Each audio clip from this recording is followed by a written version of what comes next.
Hello friends, ಹೇಗಿದ್ದೀರಾ ಎಲ್ಲರೂ? ಇವತ್ತು ನಾನು ಮೀನು ತಗೊಂಡಿದ್ದೀನಿ. ಏನು ಮೀನು ಅಂದರೆ ಪ್ರಾನ್ಸ್. ನಿಮಗೆಲ್ಲರಿಗೂ ಗೊತ್ತಿರ್ಬೋದಲ್ಲ, ಎಲ್ಲರಿಗೂ ಇಷ್ಟ ಕೂಡ ಇದು. ಯಾಕಂದರೆ ಇದರಲ್ಲಿ ಮುಳ್ಳು ಇರೋದಿಲ್ಲ, ಅದಕ್ಕೆ ಚಿಕ್ಕ ಮಕ್ಕಳಿಗೆಲ್ಲರಿಗೂ ಇಷ್ಟ ಆಗುತ್ತೆ.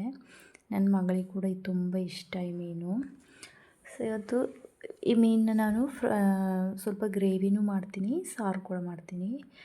ಇದು ಮಗಳಿಗೆ ಅಂತೇಳಿ ಅವರು ಹಾಕಿ ಕೊಟ್ಟಿದ್ದು ಫ್ರೈ ಮಾಡೋಕ್ಕೆ. ಮತ್ತೀಸ್ ಕೂಡ ಹಾಕಿ ಕೊಟ್ಟಿದ್ದಾರೆ. ಅದರಲ್ಲಿ ಒಂದು 7-8 ಮತ್ತಿ ಕೂಡ ಇತ್ತು. ನೋಡಿ ಇದನ್ನ ಹೇಗೆ ಕಟ್ ಮಾಡೋದಂದರೆ, ಇದ್ರದ್ದು ಮೇಲೆ ಓಡಿರುತ್ತೆ, ಅದನ್ನು ಸಹ ತೆಗಿಬೇಕು, ತಲೆನೂ ತೆಗಿಬೇಕು. ತೆಗೆದು ಅದ್ರದ್ದು ಮಧ್ಯ ಭಾಗದಲ್ಲಿ ಹಿಂಗೆ ಒಂದು ಗೆರೆ ಹಾಕ್ಕೊಳ್ಬೇಕು. ಮತ್ತು ಅದರೊಳಗಿರುವ ವೇಸ್ಟೆಲ್ಲ ತೆಗೆದ್ರೆ ಆಯಿತು. ವೇಸ್ಟ್ ಬ್ಲ್ಯಾಕೆಲ್ಲ ಫುಲ್ಲು ಕ್ಲೀನ್ ಮಾಡಬೇಕು, ಇಲ್ಲಾಂದರೆ ಹೊಟ್ಟೆ ನೋವು ಬರುತ್ತೆ. ಇದೇ ರೀತಿ ಎಲ್ಲ ಕ್ಲೀನ್ ಮಾಡಿ ತಗೊಳ್ತೀನಿ.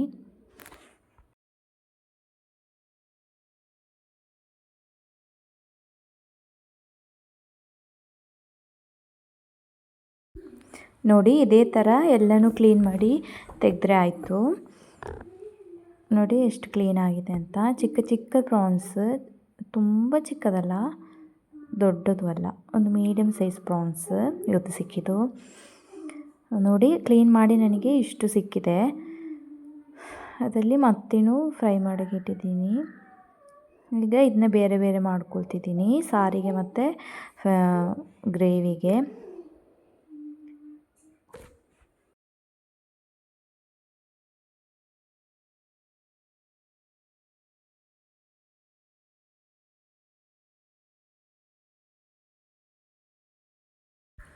ಮಿಕ್ಸಿಂಗಿಗೆ ಇದಕ್ಕೆ ಅರಿಶಿನ, ಮೆಣಸಿನ ಪುಡಿ, ಉಪ್ಪು ಹಾಕಿ ಯಾವಾಗಲೂ ಸಾರು ಮಾಡುವಾಗ ಫಿಶ್ಗೆ ನಾವು ಹಿಂಗೆ ಮಿಕ್ಸ್ ಮಾಡಿಡ್ತೀವಿ. ಇಲ್ಲಿ ಎಲ್ಲರೂ ಹಂಗೇ ಮತ್ತೇ ಅದು ಸಾರಿಗೆ ಹಾಕೋದು. ಅದಕ್ಕೆ ಮುಂಚೆ ನಾವು ಹಿಂಗೆ ಮಸಾಲೆಲ್ಲ ಹಾಕಿಡ್ತೀವಿ. ಮತ್ತು ಗ್ರೇವಿಗೆ ಕೂಡ ಅರಿಶಿನ ಪುಡಿ, ಮೆಣಸಿನ ಪುಡಿ ಮತ್ತು ಉಪ್ಪು ಮತ್ತು ಪೆಪ್ಪರ್ ಪುಡಿ ಇದು ಹಾಕಿ ಮಿಕ್ಸ್ ಮಾಡಿ ಇಡ್ತಿದ್ದೀನಿ.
ನೋಡಿ ಇವಾಗ ಪ್ರಾನ್ಸನ್ನ ಫ್ರೈ ಮಾಡ್ಕೊಳ್ತಿದ್ದೀನಿ ಫಸ್ಟ್. ಇದು ತುಂಬ ಹೊತ್ತಾಯಿತು, ನಾನೊಂದು 20 ಮಿನಿಟ್ಸ್ ಇಟ್ಟಿದ್ದೆ. ಆದಮೇಲೆ ನಾನು ಫ್ರೈ ಮಾಡ್ತಿದ್ದೀನಿ. ನೀವು ತುಂಬ ಡೀಪ್ ಫ್ರೈ ಕೂಡ ಮಾಡ್ಕೊಳ್ಬೋದು, ಆದರೆ ನಾನು ಸ್ವಲ್ಪ ಆಯಿಲ್ ಹಾಕಿ, ಕೊಕೊನೆಟ್ ಆಯಿಲ್ ಹಾಕಿ ಫ್ರೈ ಮಾಡ್ತಾಯಿದ್ದೀನಿ. ನಾವಿಲ್ಲಿ ಅಡುಗೆಗೆಲ್ಲ ಯೂಸ್ ಮಾಡೋದು ಕೊಕೊನೆಟ್ ಆಯಿಲೇ. ನಾವು ಮತ್ತು ಸನ್ಫ್ಲವರ್ ಆಯಿಲ್ ಏನಾದರೂ ತಿಂಡಿ ಮಾಡೋಕ್ಕೆ ಮಾತ್ರ ಅದು ಸನ್ಫ್ಲವರ್ ಆಯಿಲ್ ಯೂಸ್ ಮಾಡೋದು, ಮತ್ತೆಲ್ಲದಕ್ಕೂ ಕೊಕೊನೆಟ್ ಆಯಿಲೇ. ನೋಡಿ ಈ ರೀತಿ ಎಲ್ಲ ಹಾಕಿ ಫ್ರೈ ಮಾಡ್ಕೊಳ್ತಿದ್ದೀನಿ.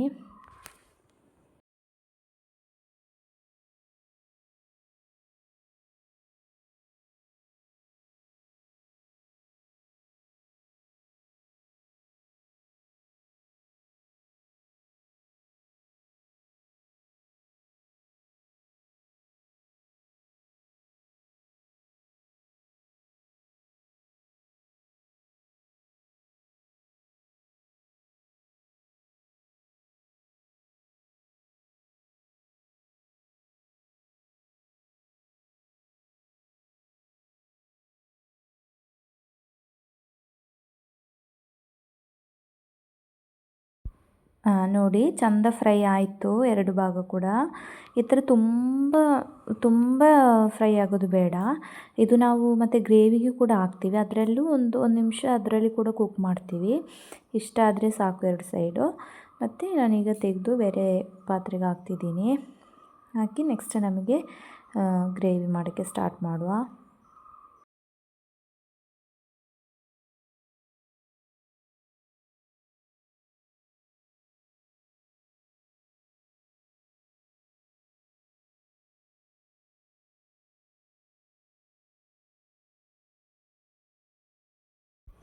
ನೆಕ್ಸ್ಟ್ ಒಂದು ನಾನು ಮಣ್ಣಿನ ಪಾತ್ರೆಯಲ್ಲಿ ನಾನು ಮಾಡ್ತಿದ್ದೀನಿ.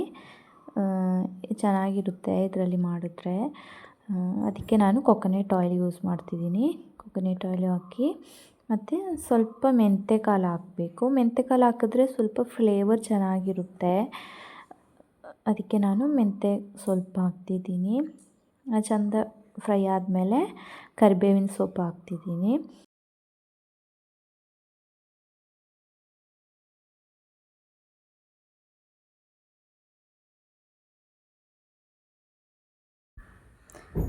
ಕರಿಬೇವು ಸೊಪ್ಪು ಹಾಕ್ತಿದ್ದೀನಿ. ಮತ್ತು ಇದಕ್ಕೆ ಆನಿಯನ್ ಹಾಕಬೇಕು. ಆನಿಯನ್ ಹಾಕಿ ಚೆಂದ ಫ್ರೈ ಮಾಡ್ಕೊಳ್ವ.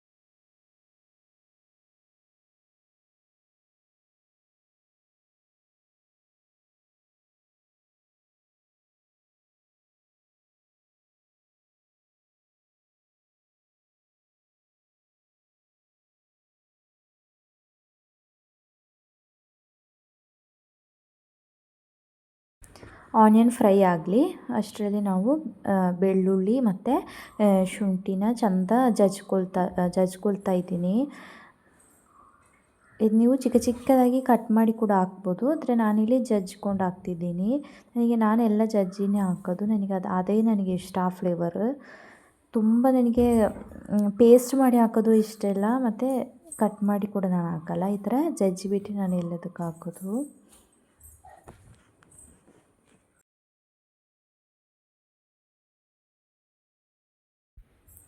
ನೋಡಿ ಆನಿಯನ್ ಫ್ರೈ ಆಯಿತು. ಆದಮೇಲೆ ನಾವು ಶುಂಠಿ ಬೆಳ್ಳುಳ್ಳಿ ಜಜ್ಜಿದ್ದಲ್ಲ ಅದು ಹಾಕ್ತಿದ್ದೀನಿ. ಅದು ಹಾಕಿ ಚೆಂದ ಫ್ರೈ ಮಾಡ್ಕೊಳ್ತೀನಿ. ಅದಾದಮೇಲೆ ಇದಕ್ಕೆ ಮಸಾಲೆ ಎಲ್ಲ ಹಾಕುವ.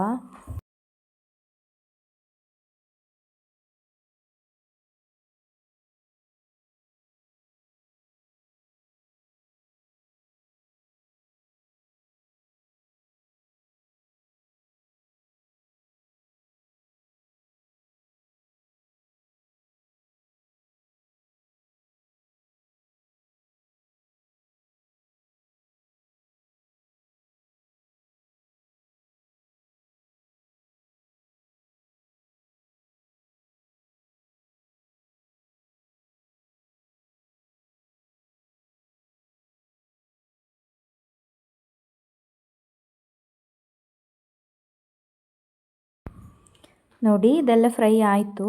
ಫ್ರೈ ಆದಮೇಲೆ ನಾನು ಇದಕ್ಕೆ ಮೆಣಸಿನ ಪುಡಿ ಮತ್ತು ಅರಿಶಿನ ಪುಡಿ ಮತ್ತು ಕೊತ್ತಂಬರಿ ಪುಡಿ ಮತ್ತು ಸ್ವಲ್ಪ ಗರಂ ಮಸಾಲ ಮತ್ತು ಪೆಪ್ಪರ್ ಪೌಡ್ರ್ ಇದು ಎಲ್ಲ ಕೂಡ ಹಾಕಿ ಚೆಂದ ಇದರಲ್ಲೇ ನಾನು ಫ್ರೈ ಮಾಡ್ತಿದ್ದೀನಿ. ಆಗನೇ ಅದರದ್ದು ಹಸಿ ವಾಸನೆ ಎಲ್ಲ ಹೋಗುತ್ತೆ.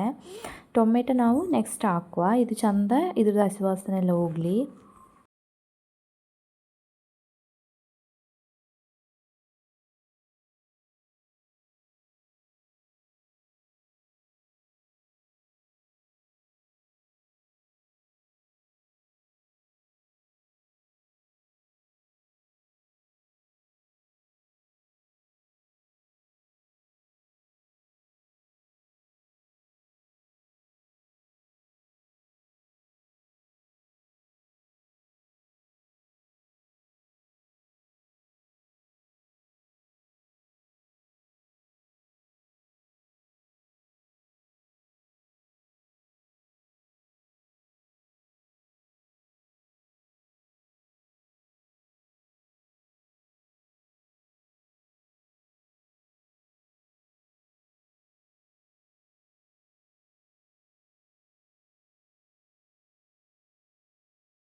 ಆಮೇಲೆ ಇದಕ್ಕೆ ಒಂದೆರಡು ಟೊಮೆಟೊ ಹಾಕ್ತಿದ್ದೀನಿ.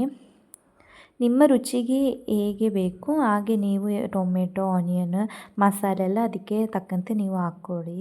ಅದಕ್ಕೆ ಅಷ್ಟು ಹಾಕಬೇಕು ಇಷ್ಟು ಹಾಕಬೇಕು ಅಂತೆಲ್ಲ ನಮ್ಮ ರುಚಿಗೆ ಎಷ್ಟು ಬೇಕು ಅಷ್ಟು ಹಾಕ್ಕೊಂಡ್ರಾಯ್ತು. ಇವಾಗ ಉಪ್ಪು ಕೂಡ ಹಾಕಿ ಇದನ್ನ ಚೆಂದ ಮಿಕ್ಸ್ ಮಾಡಿ ಮುಚ್ಚಿಡ್ತಿದ್ದೀನಿ. ಮುಚ್ಚಿಟ್ಟು ಚೆಂದ ಬೆಂದ ಮೇಲೆ ಮತ್ತು ನಾವು ಹುಳಿದು ರಸನ ಹಾಕಬೇಕು. ಹುಳಿನ ನಾನು ಸೋಕ್ ಮಾಡಿ ಇಟ್ಟಿದ್ದೆ, ಅದನ್ನ ಹಾಕಬೇಕು. ಚೆಂದ ಫ್ರೈ ಆಗಲಿ ಅಷ್ಟರಲ್ಲಿ.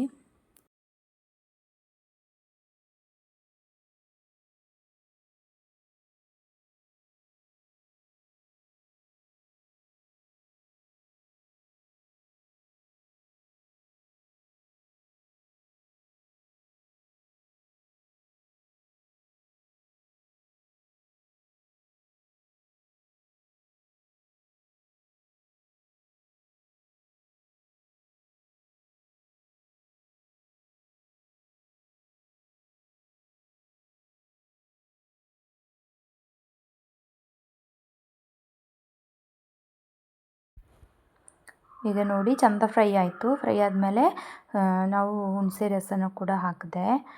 ಹುಣಸೆ ರಸನೂ ಹಾಕಿ ಚೆಂದ ಫ್ರೈ ಮಾಡ್ತಿದ್ದೀನಿ.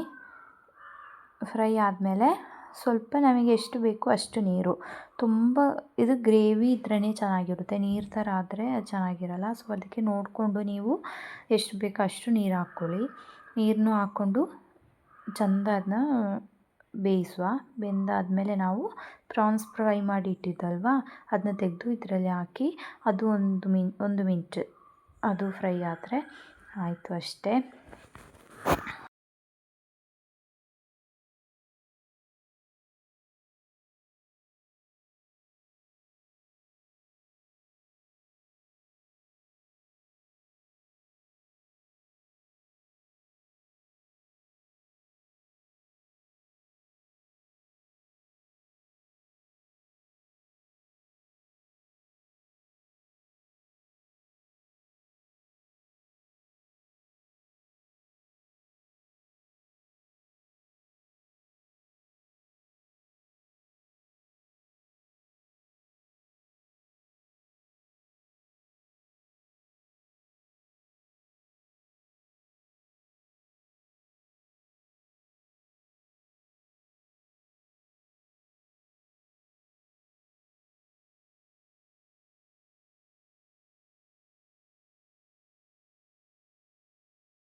ನೋಡಿ ಪ್ರಾನ್ಸ್ ಹಾಕಿ ಚೆಂದ ಬೆಂದಾಯಿತು. ಪ್ರಾನ್ಸ್ ನಾವು ಫ್ರೈ ಕೂಡ ಮಾಡಿದ್ದೀವಿ, ಅದಕ್ಕೆ ತುಂಬ ಹೊತ್ತು ನಾವು ಬೇಯಿಸೋ ಅವಶ್ಯಕತೆ ಇಲ್ಲ. ಒಂದು ಮಿನಿಟ್ ಸಾಕು ಇದು ಮಸಾಲೆಗೆ ಹಾಕಿ ಅದನ್ನ ಬೇಯಿಸಿದ್ರೆ. ಓಕೆ ಫ್ರೆಂಡ್ಸ್, ನಿಮಗೆ ಈ ವಿಡಿಯೋ ಇಷ್ಟ ಆಗಿದ್ದರೆ ಲೈಕ್ ಮಾಡಿ. ಎಲ್ಲರಿಗೂ ಇದು ಗೊತ್ತಿರ್ಬೋದು, ಆದರೂ ನಾನು ಹೇಗೆ ಮಾಡ್ತೀನಿ ಅಂತ ನಾನು ಹೇಳಿಕೊಟ್ಟಿದ್ದೀನಿ. Okay bye.